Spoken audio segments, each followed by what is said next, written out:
Mga kababayan, meron tayong kapapasok lamang na mainit na balita. Head po ng OSAA na si Head Mau Aplaska umamin kung sino ang unang nagpaputok at kung sino ang nag-utos sa kanya at kung bakit nahayaang makatakas eto nga pong si Senator Bato de la Rosa.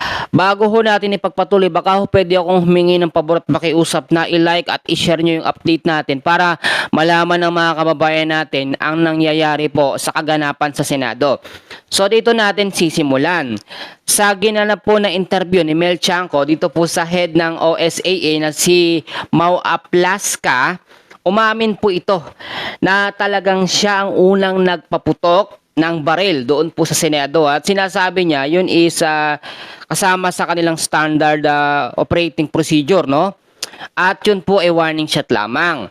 Inamin niya din dito kung sino talaga yung nag-utos sa kanya. Pero bago natin alamin kung sino yung nag-utos, yung ginawa niya palang pagbaril na yun is warning shot dahil nga po sinita nila, no, yung mga tauhan ng NBI. Armado daw kasi, may mga kargang mga baril, no, may mga armas. Kaya nung sinita niya, hindi daw nag-response, no, wala daw ginawa. Kaya ang ginawa niya, nag-warning shot siya.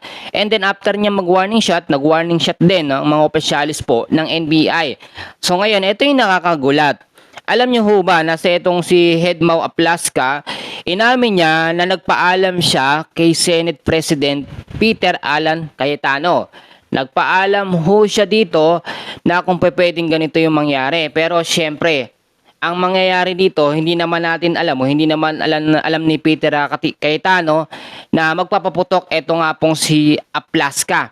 Ngayon, nagulat din talaga si Senate President Alan Peter Cayetano na nagkaroon ng putukan. Pero may approve na pala, no, doon kay Aplaska yung kanyang ginawa. Kaya ang nangyayari ngayon na sinasabi sa balita ay ang opisyalis ng NBI ang unang nagpaputok.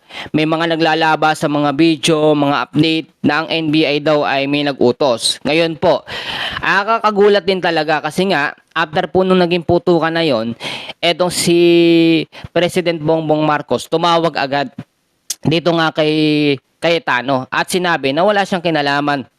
Hindi ho siya ang nag-utos. Yun po ang nangyayari dito. At ang sinasabi natin dito mga kaibigan, very defensive po talaga ating Pangulo. Siyempre mapagbibintangan talaga siya. Ngayon naman, bakit daw hinayaang makatakas si Bato de la Rosa?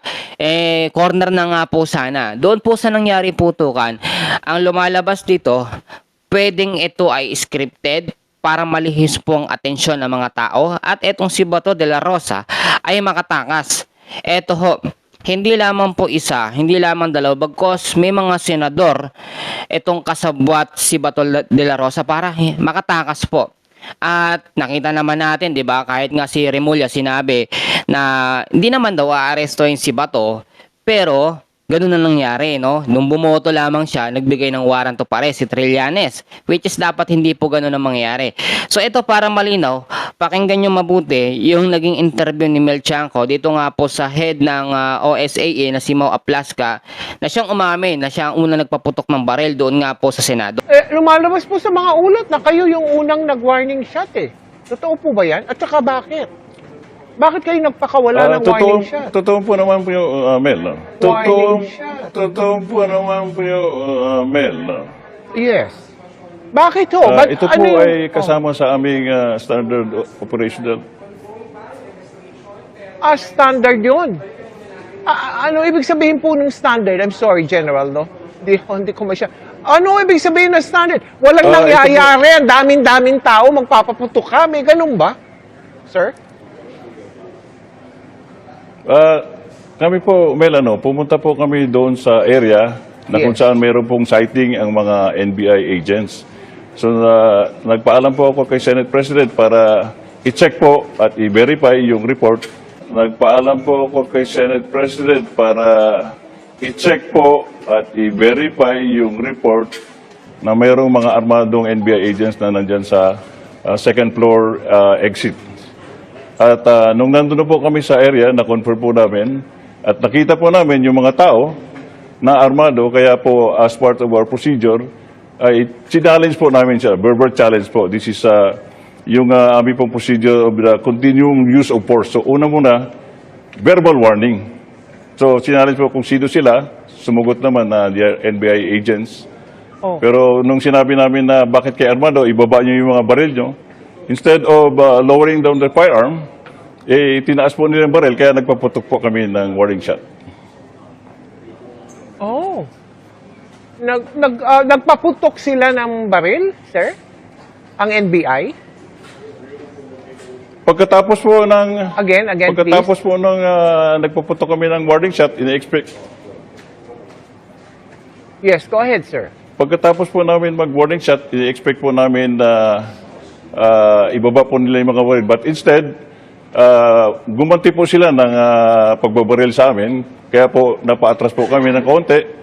At doon na po, tuloy-tuloy na po yung exchange of gunfire. Meron po bang tinamaan sa panig ninyo? Sir?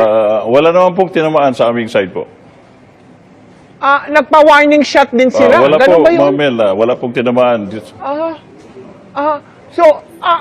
Sila po ay ano? nakipagbarilin sa amin kasi kami po ang nag-warning shot. Anak ka ng pu.